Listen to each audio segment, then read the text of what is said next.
পরিবেশনায় জনসংখ্যা, স্বাস্থ্য ও পুষ্টি সেল। আশা করি পরিবারের সবাইকে নিয়ে ভালো আছেন, সুস্থ আছেন। আমাদের দেশে প্রতিদিন শিশুর জন্মদান প্রক্রিয়ায় মারা যান প্রায় 15 জন মা। সঠিক সময়ে হাসপাতালে যোগাযোগ করতে না পারা, বাল্যবিবাহ, শিক্ষার অভাব, কুসংস্কার ইত্যাদি নানাবিধ কারণে মায়েরা বেশি মারা যান। নিরাপদ মাতৃত্ব আমাদের সবার জন্য একটি চ্যালেঞ্জ। তাই আমাদের আজকের আলোচনার বিষয় নিরাপদ মাতৃত্ব নিশ্চিতকরণের জন্য করণীয়। স্টুডিওতে উপস্থিত আছেন ABM শাহনুজ্জামান, উপজেলা পরিবার পরিকল্পনা কর্মকর্তা, এবং সঙ্গে রয়েছে আমি ডক্টর নাজমি। ABM শাহনুজ্জামান, আমরা অত্যন্ত আনন্দিত আজকে আপনি আমাদের মাঝে এসেছেন।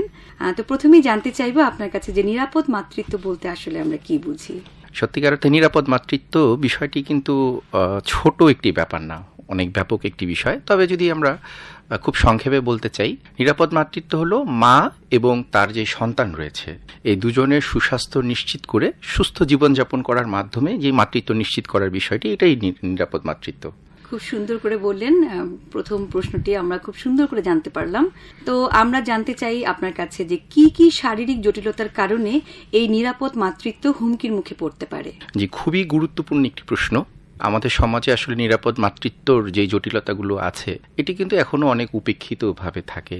তো আমি যদি একটু বলি যে একজন গর্ভবতী মা তার গর্ভ অবস্থায় যদি হলো আপনার 5টি বিপদ চিহ্ন দেখা যেতে পারে, এই 5টি বিপদ চিহ্নের ভিতরে যে কোনো একটি যদি দেখা যায় তাহলে বুঝতে হবে যে সেই মাকে দ্রুত উন্নততর সেবার জন্য নিয়ে যেতে হবে আমাদের। তার মধ্যে যেমন হচ্ছে ভীষণ জ্বর, মাথা ব্যথা, চোখে ঝাপসা দেখা, তারপরে আরেকটি বিষয় রয়েছে হচ্ছে যে খিঁচুনি, তারপরে হচ্ছে সন্তান প্রসবের পূর্বেই বাচ্চার মাথা ছাড়া অন্য ধরনের কোনো শরীরের অংশ যদি দেখা যায়, এই সমস্ত জটিলতা যদি আমরা দেখতে পাই তাহলে অবশ্যই বাসায় বসে না থেকে মাকে আমরা দ্রুত সেবা কেন্দ্রে নিয়ে যাব।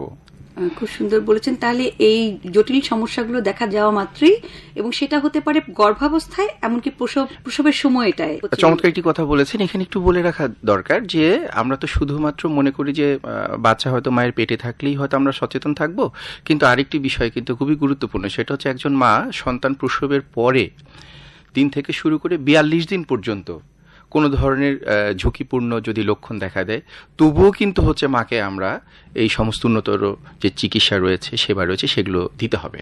জি, আপনি চমৎকার বলেন। আসলে শিশুটি জন্ম হওয়ার পরে আমরা শিশু নিয়ে ব্যস্ত থাকি, অথচ দেখা যাচ্ছে 42 দিন পর্যন্ত, মানে শিশুর 42 দিন পর্যন্ত, অর্থাৎ প্রায় 1.5 মাস পর্যন্ত মায়ের যত্ন নিতে হবে। এটা কি আমরা নিরাপত্তা বা নিরাপদ স্বাস্থ্যের ক্ষেত্রে আমরা এটাকে বলে থাকি, তাই না? তো এই নিরাপদ প্রসব সেবাটা আপনি যেটা বলেছেন যে প্রসব পরবর্তী বা প্রসবের সময়টায় এই সাহায্যগুলো একজন পরিবারের লোক বা একজন মা কোথায় পেতে পারেন? খুবই সুন্দর একটি প্রশ্ন।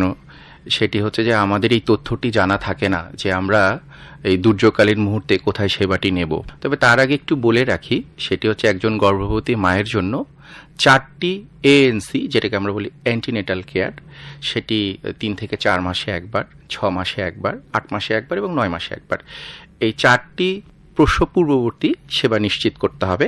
এর পরবর্তীতে সন্তান প্রসবের, ওই যে আমি একটি কথা বললাম, প্রসবের পর থেকে 42 দিনের মধ্যে, বিশেষত 3 দিন, 7 দিন এবং 6 সপ্তাহ, এর মধ্যে যদি কোনো জটিলতা দেখা দেয় কি না সেই উপরে নির্ভর করে ব্যবস্থা নিতে হবে। তো কোথায় পাবেন এই সেবাগুলো? অবশ্যই পাবেন আমাদের সদস্য সরকারের পরিবার পরিকল্পনা বিভাগের মাঠ পর্যায়ে বিপুল কর্মী বাহিনী রয়েছে। তার মধ্যে একটি অংশ রয়েছে FWA বা পরিবার কল্যাণ সহকারী, ওনার কাছ থেকে সেবাটি নিতে পারবেন।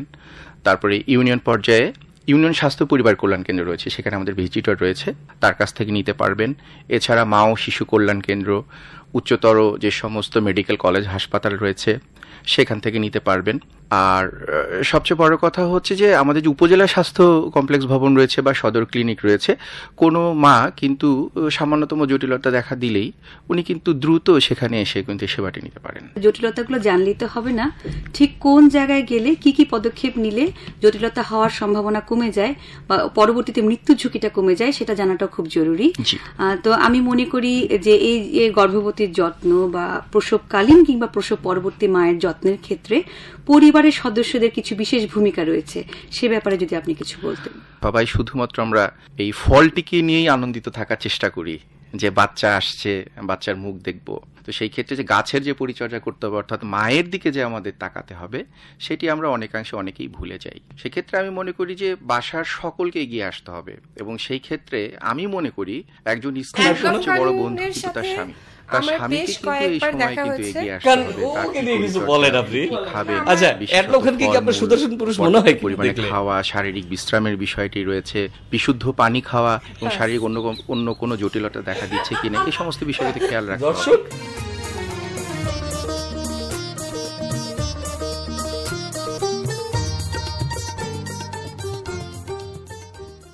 তো আবারও কথা হবে বন্ধুরা। আজকের অনুষ্ঠান সঞ্চালনে ছিলাম আমি ডক্টর নাজমি। সুখের ঠিকানা অনুষ্ঠানটি শেষ হলো। পরিবেশনায় জনসংখ্যা, স্বাস্থ্য ও পুষ্টি সেল।